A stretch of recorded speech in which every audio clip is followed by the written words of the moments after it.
Brought to you by TechnoSpark 20 series smartphones. I'm superhuman. Congress के ही जो नेता हैं उनके द्वारा मुझे कहा गया कि आप आमला से तैयारी करिए, हम आपको टिकट देंगे। तो उनके झांसे में आकर कहना चाहिए और कर रही थी।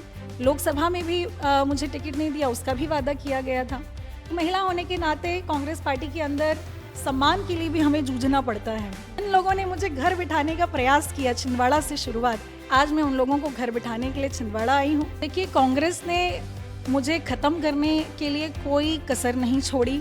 अटकलें ये भी हैं कि आप बीजेपी में जा सकती हैं, उसको लेकर क्या? देखिए, अभी तक ऐसी कोई बात नहीं है और वो तो आने वाला समय बताएगा। लेकिन हाँ, अगर ऐसा कोई प्रस्ताव आता है तो हम विचार मंथन करेंगे, लेकिन अभी ऐसा कोई नहीं है। लोकसभा चुनाव से पहले मध्य प्रदेश में कांग्रेस को लगातार झटके पर झटके मिल रहे हैं और अब एक और झटका मिला है निशा बांगरे के इस्तीफे के रूप में। निशा बांगरे, जिन्होंने 2023 के विधानसभा चुनाव से पहले कांग्रेस ज्वाइन की थी, आमला विधानसभा सीट से चुनाव लड़ना चाह रही थी, लेकिन टिकट नहीं मिला। कई सारी बातें निशा बांगरे ने अपने इस्तीफे में लिखी हैं और निशा बांगरे इस वक्त एमपी तक के साथ मौजूद हैं। उनसे सीधे जानेंगे कि आखिर इस्तीफे की वजह क्या है, क्या कुछ वो कहना चाह रही। निशा जी, पहले तो बहुत बहुत स्वागत है एमपी तक पे आपका। बहुत बहुत धन्यवाद आकांक्षा जी। सभी दर्शकों को नमस्कार। इस्तीफा आपने दे दिया है, इस्तीफा देने के पीछे वजह क्या है?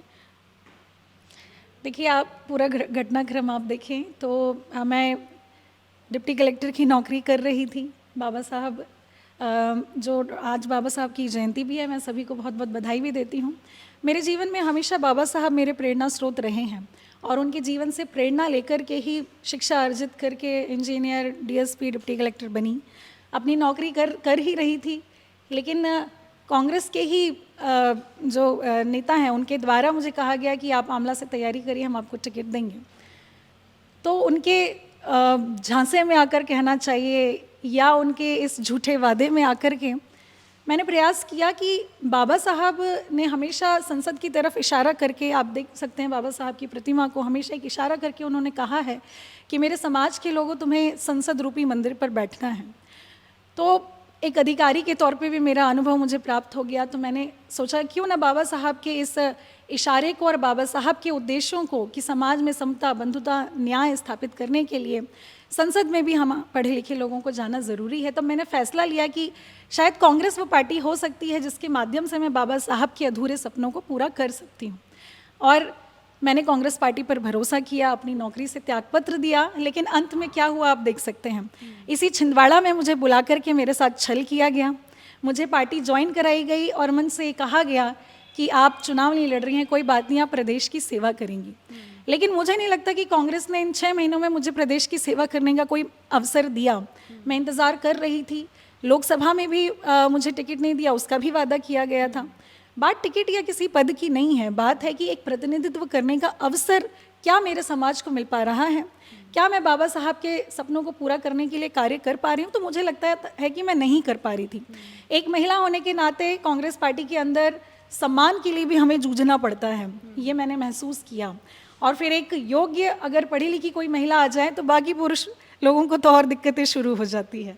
तो मैंने ये महसूस किया, इसीलिए अब मैं इस घुटन से बाहर आना चाहती हूँ।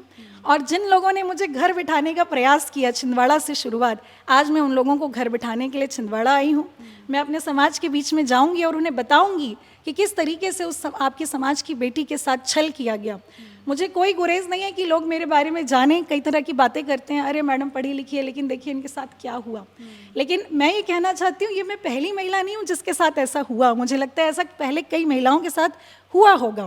भले ही वो डिप्टी कलेक्टर नहीं होंगी, कोई टीचर होगी, कोई किसी और पद पर होगी, कोई गृहिणी होगी, लेकिन कांग्रेस पार्टी या कोई भी राजनीतिक दल महिलाओं के साथ गलत करती हैं और वो चुप बैठे रहते हैं।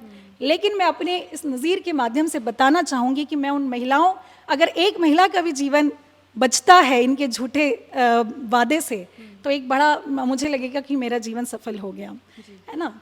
तो इसी उद्देश्य से जो है आज हम यहाँ लोगों के बीच में आए, अपने समाज के बीच में मैं जाऊँगी जी। जी।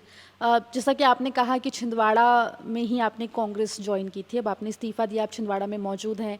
कमलनाथ दूर नहीं हैं, करीब ही हैं। जीतू पटवारी अब प्रदेश अध्यक्ष हो गए हैं। अभी इस्तीफ़ा क्योंकि आपने दे दिया है, अब पत्र आपने जारी कर दिया है अपनी तरफ से, तो कांग्रेस का क्या उस पर कोई रिएक्शन आया है अभी तक? नहीं, अभी तक कोई रिएक्शन नहीं आया है, मेरी कोई बातचीत फ़िलहाल नहीं हुई है। जी। इस्तीफ़े में आपने बहुत सी बातें लिखी हैं। कांग्रेस जलता हुआ घर है, ये भी आपने कहा है। ये भी लिखा है आपने कि बाबा साहब आम्बेडकर को भी कांग्रेस ने टिकट नहीं दिया और धोखा देना जो है वो कांग्रेस की प्रवृत्ति है। बिल्कुल, जब बाबा साहब ने संविधान लिखने के लिए अपना पूरा जीवन लगा दिया है ना, उन्होंने अपनी पूरी मेहनत लगा दी, उन्होंने अपना पूरा दोहन होने दिया, ये जानते हुए कि कांग्रेस उनको उचित स्थान नहीं दे रही है, फिर भी उन्होंने अपना दोहन होने दिया सिर्फ इसीलिए कि समाज के अंतिम पंक्ति के व्यक्ति को वो अधिकार मिल सके। लेकिन बाबा साहब को क्या दिया गया? उनको बार बार अपमानित किया गया, संसद के अंदर अपमानित किया, उनको अपने मंत्री पद से त्याग देना पड़ा, कानून मंत्री के पद से, सिर्फ कांग्रेस की इसी सोच के कारण कि वो योग्य लोगों को जो है वो सम्मान नहीं देना चाहती। बाबा साहब जब चुनाव में उतरे तो बाबा साहब के खिलाफ कांग्रेस के प्रत्याशी को उतारा, संविधान लिखने के बाद कांग्रेस के प्रत्याशी को उतारकर उन्हें हराने के लिए साजिश की गई। तो बाबा साहब को उन्होंने कभी टिकट नहीं दिया, बाबा साहब को हराने का उन्होंने पूरा प्रयास किया। हमने सोचा कि आज शायद परिस्थिति बदल चुकी होगी, क्योंकि कांग्रेस पार्टी संविधान की रक्षा करने की बात करती है, नारी न्याय की बात करती है, युवाओं को अधिकार देने की बात करती है।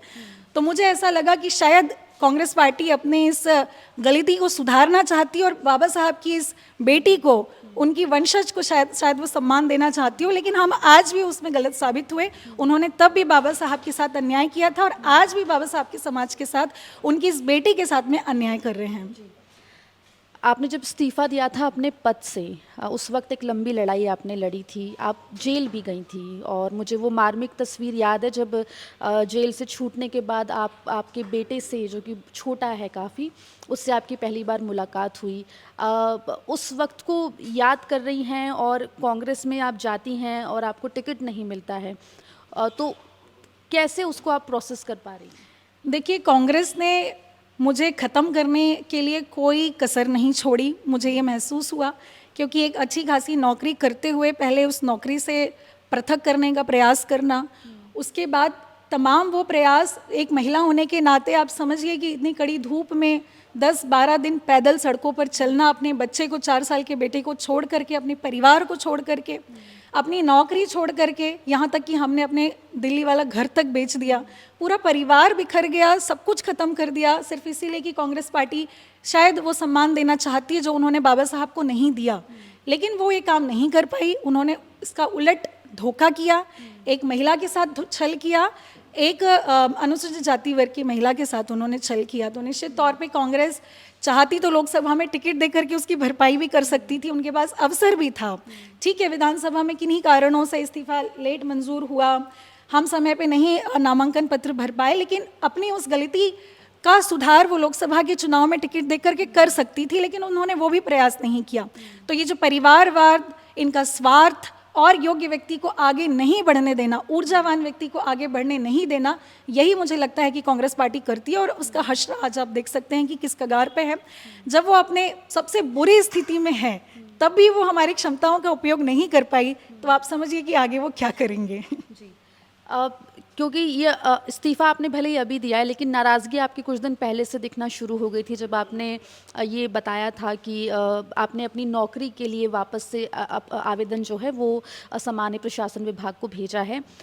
उस दिन से लेके अब तक क्या कांग्रेस के किसी बड़े नेता ने या किसी दिग्गज ने क्या आपको कांटेक्ट करने की कोशिश नहीं की? क्योंकि लगातार हम देख रहे हैं कि लोकसभा चुनाव से पहले कांग्रेस के कार्यकर्ता और नेता जो हैं वो पार्टी छोड़ रहे हैं, तो क्या कांग्रेस से किसी भी तरीके का कोई कांटेक्ट स्टैब्लिश हुआ आपके साथ?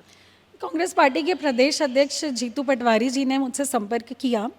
उन्होंने कहा कि हम आपको जो है जिम्मेदारी देंगे, क्योंकि मैं इंतज़ार ही कर रही थी, लेकिन वो कोई जिम्मेदारी मार्च तक की नहीं दी और जनवरी में मुझे आवेदन करना था। मैंने उनसे कहा भी था कि जनवरी में मुझे आवेदन करना है, तो उन्होंने संपर्क किया, छोटी बहन जैसा स्नेह देने का प्रयास किया, लेकिन जिन लोगों से वो घिरे हुए हैं वो अपने भाई का कर्तव्य उनको निभाने ही नहीं देते। तो जिन लोगों की वो सलाह सुन रहे हैं वो कभी हम लोगों को आगे बढ़ने नहीं देंगे। तो मैं उनका धन्यवाद देना चाहूँगी कि उन्होंने मुख्य प्रवक्ता जैसे पद को देकर मुझे जो है कांग्रेस पार्टी के लिए काम करने का अवसर दिया। लेकिन मैंने उनसे कहा है कि मैं ज़मीन पे कार्य करने वाली महिला हूँ। मैं किसी कमरे में बैठकर अगर काम मुझे करना होता तो मेरे पास विदेश का भी ऑफ़र था। मैं एमएनसी में इंजीनियर थी, विदेश में जाकर नौकरी करती, लेकिन मुझे तो जनता के बीच में रहना है। मैं प्रवक्ता बनकर अपने आप को जो है बहुत असहज मुझे महसूस होता है। मैं ज़मीन पे लोगों के बीच में रहना चाहती हूँ, उनके साथ बैठना चाहती हूँ, वहाँ पे काम करना चाहती हूँ। जी, आपने आवेदन अपनी जॉब के लिए नौकरी वापस पाने के लिए कर दिया है, इस्तीफ़ा आपने दे दिया है। अभी क्या आप सोच रही हैं? इंतज़ार करेंगी? राजनीति को लेके क्या आप सोच रही हैं? राजनीति में रहेंगी या फिर अपनी नौकरी पर ही वापस जाना आपकी पहली प्रेफरेंस है? देखिए, जैसा मैंने कहा कि बाबा साहब मेरे प्रेरणा स्रोत हैं। आज उनका जन्म दिवस भी है, बड़ा ही पावन दिवस है। रात भर मैं चिंतन मंथन करती रही कि मुझे क्या करना चाहिए।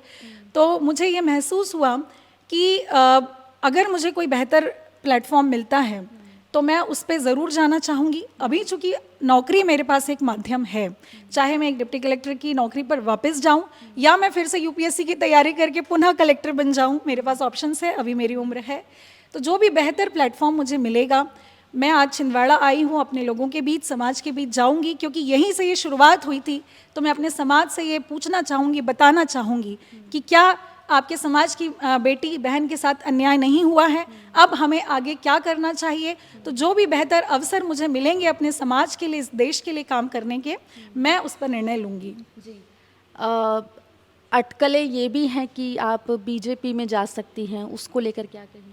देखिए, अभी तक ऐसी कोई बात नहीं है और वो तो आने वाला समय बताएगा। लेकिन हाँ, अगर ऐसा कोई प्रस्ताव आता है तो हम विचार मंथन करेंगे, लेकिन अभी ऐसा कोई नहीं है। जी, क्योंकि देखिए आपने अपनी नौकरी छोड़ी थी राजनीति में आने के लिए, और एक महिला होने के नाते इस चीज़ को मैं समझ सकती हूँ कि जब हम करियर स्विच करने की बात करते हैं तो परिवार से किस तरीके का रिस्पांस निकल कर आता है, और राजनीति में जाना महिलाओं के लिए वैसे ही एक बहुत बड़ा स्टेप होता है। फैमिली का रिएक्शन इस पूरे पीरियड के दरमियान क्या रहा?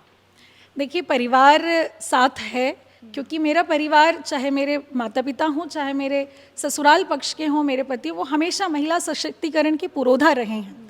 मेरे पिताजी ने भी मुझे आगे बढ़ने के तमाम अवसर दिए, मेरे हस्बैंड ने भी मुझे आगे बढ़ने के तमाम अवसर दिए।